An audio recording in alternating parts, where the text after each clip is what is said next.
আসসালামু আলাইকুম।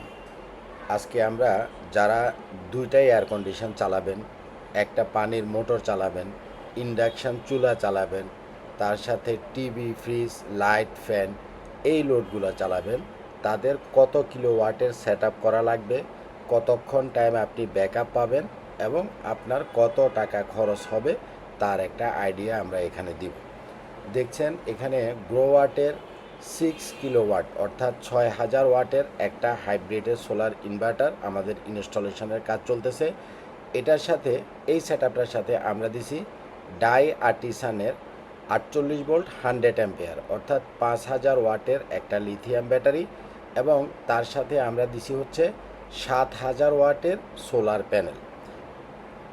এখানে মোট জিনিস হলো তিনটা। যে লিথিয়াম ব্যাটারিটা এই যে নিচে যেটা দেখছেন এটা হচ্ছে 48 ভোল্ট 100 অ্যাম্পিয়ার অর্থাৎ 5000 ওয়াটের লিথিয়াম ব্যাটারি আর একটা 6000 ওয়াটের মেশিন এবং 7000 ওয়াটের সোলার প্যানেল। যারা এয়ার কন্ডিশনগুলো রাত্রেবেলা ব্যাকআপ থেকে চালাবেন তারা 16 কিলোওয়াটের লিথিয়াম ব্যাটারি ইউজ করতে হবে।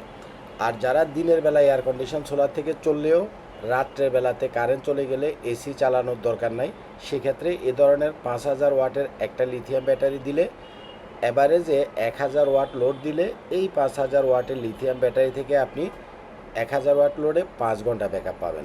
আর যদি 500 ওয়াট লোড দেন তাহলে 10 ঘন্টা ব্যাকআপ পাবেন।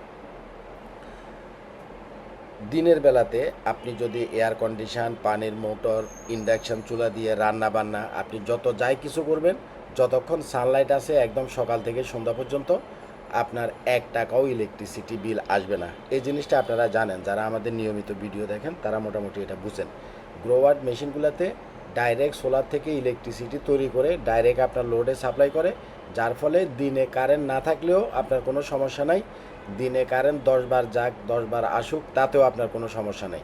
কারেন্ট থাকলেও এই মেশিনটা কারেন্টটাকে বন্ধ করে রেখে সোলার থেকে আপনার যতগুলো লোড আছে এয়ার কন্ডিশন, পানির মোটর, রান্নাবান্নার জন্য ইন্ডাকশান চুলা, লাইট, ফ্যান, টিভি, ফ্রিজ সব কিছু সোলার থেকে ডাইরেক্ট চলবে।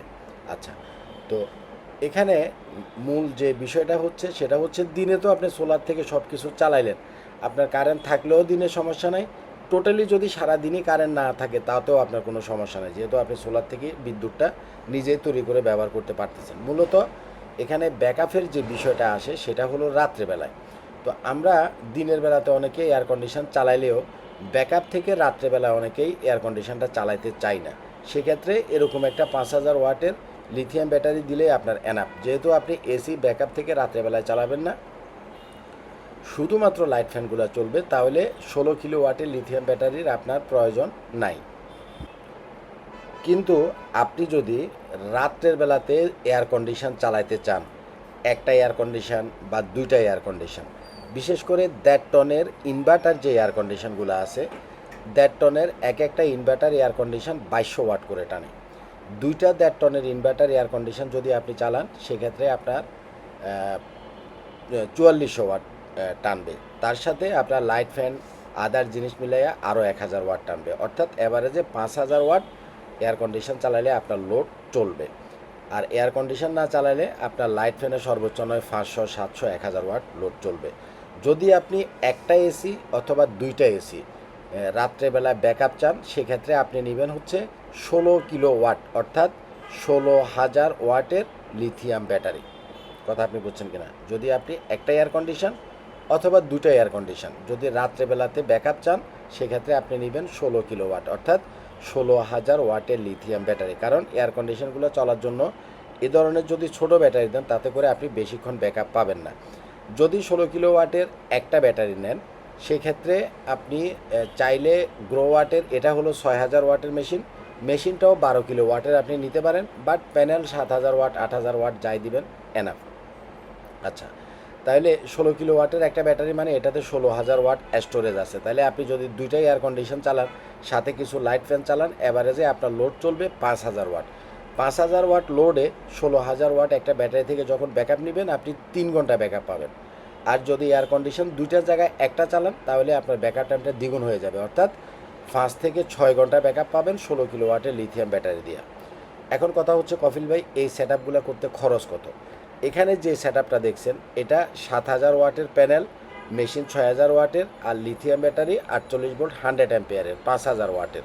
এই সেট আপটা করতে আপনার একদম স্ট্রাকচার থেকে আরম্ভ করে এভরিথিং পুরাটা যদি আপনি প্রপারলি করেন এবং স্ট্রাকচারগুলো যদি হেভি করে করেন, এই সেট আপটা করতে 5 কিলো ওয়াট দিয়ে যদি আপনি করেন লিথিয়াম ব্যাটারি, তাহলে আপনার আসবে হলো 7 লক্ষ টাকা, ডাইরেক্ট 7 লক্ষ টাকা আসবে। আর যদি আপনি 16 কিলো ওয়াটের লিথিয়াম ব্যাটারি দিয়ে এটাকে করেন, তাহলে আপনার খরচ আসবে হলো 8,50,000 টাকা। একদম এটা ফিক্সডলি খরচ আসবে। অনেকে আমারে বলেন যে কপিল ভাই খরচটা আর একটু কমানো যায় না? জি, কমানো যাবে। যেমন আপনি স্টেবিলাইজার দিলেন না, স্টেবিলাইজার না দিলে স্টেবিলাইজারের প্রাইসটা আপনার কম আসবে। অনেকে সোলার প্যানেলের যে স্ট্রাকচারটা আছে, ফ্রেমটা আছে, ফ্রেমটা অনেক হালকাভাবে তৈরি করে। তো হালকাভাবে তৈরি করাটা রিস্ক। আপনার ঘূর্ণিঝড় হলে সোলার প্যানেলগুলো উল্টে পড়ার সম্ভাবনা আছে, সেখানে আপনার কিছু কম আসবে। আপনি যদি প্রপারলি সব কিছু দেন, আপনার স্ট্রাকচারটা যদি আপনি হেভি করে বানান, অন্তত 25 বছর সোলার প্যানেলের বয়স, আপনার স্ট্রাকচারটাও যেন 25 বছর লাস্টিং করে, ওইভাবে করে যদি বানান, স্ট্রাকচার দেন, কেবলগুলো যথাযথ দেন, অর্থাৎ কোনো দিকে যদি কম না দেন, তাহলে আপনার এই সেট করতে যাবে 7 লাখ টাকা। আর 16 কিলো ওয়াট দিয়ে যদি আপনি করেন, আপনার কমপ্লিট সেট কস্ট আসবে 8,50,000 টাকা। এই সেট আপনি নিরিবিলি শান্তিতে কোনো টেনশন ছাড়া 25 বছর একটানা ইউজ করতে পারবেন। সোলারে এককালীন খরচটা বেশি হলেও যারা আপনারা এই সেট করছেন তারাই জানেন যে কতটা শান্তিতে আছেন। কারেন্ট কখন গেল, কখন আসলো, কখন যাবে, কখন আসবে, এটা নিয়ে আপনার কোনো মাথা ব্যথা নেই, আপনার কোনো টেনশনই নেই।